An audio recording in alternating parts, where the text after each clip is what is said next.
কান্না যেন থামছেই না মাত্র ১ বছরের এই অজ্ঞাত শিশুটির।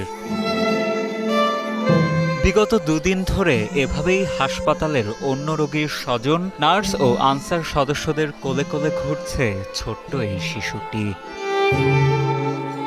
কাঁদতে কাঁদতে এক কোল থেকে অন্য কোল, এভাবেই দিন কাটছে তার। বাচ্চাটা হচ্ছে গতকাল ভোর ৫টার সময় ভর্তি হয়েছে, আর হয়েছে পুলিশ ক্যাম্পের লোক এসে এখানে ভর্তি করেছে। অন্য কোনো লোক বা বাচ্চার আত্মীয় স্বজন কেউ আসেনি এখন পর্যন্ত, তাদের খোঁজ এখনো পাওয়া যায়নি। বাচ্চারা খুব কান্নাকাটি করতেছে, আর হচ্ছে বাচ্চা তো তার মানে মা বা আত্মীয় স্বজন তাদেরকে খুঁজতেছে, কিন্তু তাদেরকে পাচ্ছে না বলে সে অনেক কান্নাকাটি করতেছে। ১১ এপ্রিল এমনই এক করুণ দৃশ্য দেখা যায় ময়মনসিংহ মেডিকেল কলেজ হাসপাতালের ২৬ নং ওয়ার্ডে। হাসপাতাল কর্তৃপক্ষের দেয়া তথ্যের ভিত্তিতে জানা যায়, গত ১০ মে ভোরে অজ্ঞাত পরিচয়ে কিছু লোকজন ১ বছর বয়সী এই শিশু ও মধ্যবয়সী এক নারীকে সড়ক দুর্ঘটনার রোগী হিসেবে ভর্তি করান হাসপাতালে। সেদিন সন্ধ্যায় মারা যান সেই নারী।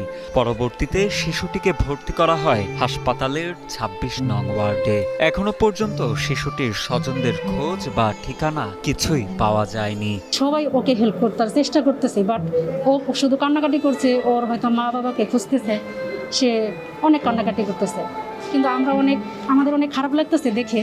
এখন আমাদের যতটুকু সম্ভব আমরা চেষ্টা করতেছি। ঘটনাটি জানাজানির পর অন্য রোগীর স্বজনরা ভিড় করছেন শিশুটিকে দেখার জন্য। তবে বর্তমানে শিশুটির প্রাথমিক দেখাশোনা করছেন চিকিৎসাধীন অন্য এক রোগীর স্বজন শাহনাজ ও রাসেল বর্ষা দম্পতি। কালকে বিকেল ৫টার দিকে সম্ভবত মা আর বাচ্চাকে নিয়ে আসে। একটা রোড অ্যাক্সিডেন্ট ঘটার পরে ভালুকা থেকে বাচ্চাটাকে নিয়ে আসছে কোনো এক এসআই। তো মা অনেক মৃত্যুর সাথে পাঞ্জা লড়ার পরে মাটা মারা যায়। আর আমিও এই ওয়ার্ডে আসি আমার বাচ্চাকে নিয়ে। আমার বাচ্চাটা গরম পানিতে পড়ে যায় বাম্পা।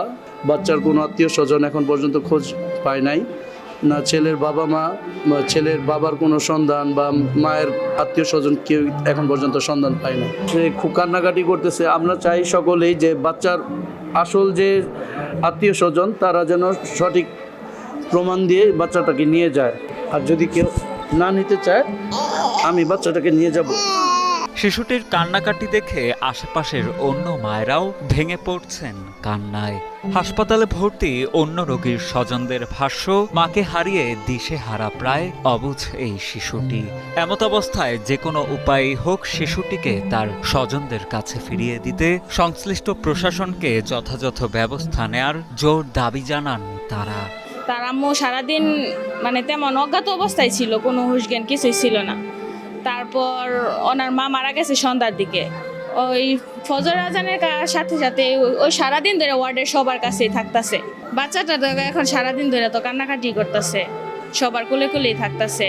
এদিকে চিকিৎসকদের ভাষ্য, মাথায় কিছুটা আঘাত পেয়েছিল ছোট্ট এই শিশুটি, তবে আপাতত সে আশঙ্কামুক্ত রয়েছে। এছাড়া কাজের ফাঁকে ফাঁকে নার্স ও অন্যান্য রোগীর স্বজনেরাও শিশুটির দেখভাল করছেন বলেও জানান ময়মনসিংহ মেডিকেল কলেজ হাসপাতালের শিশু বিভাগের চিকিৎসক ডাক্তার ফারজানা কাউসার।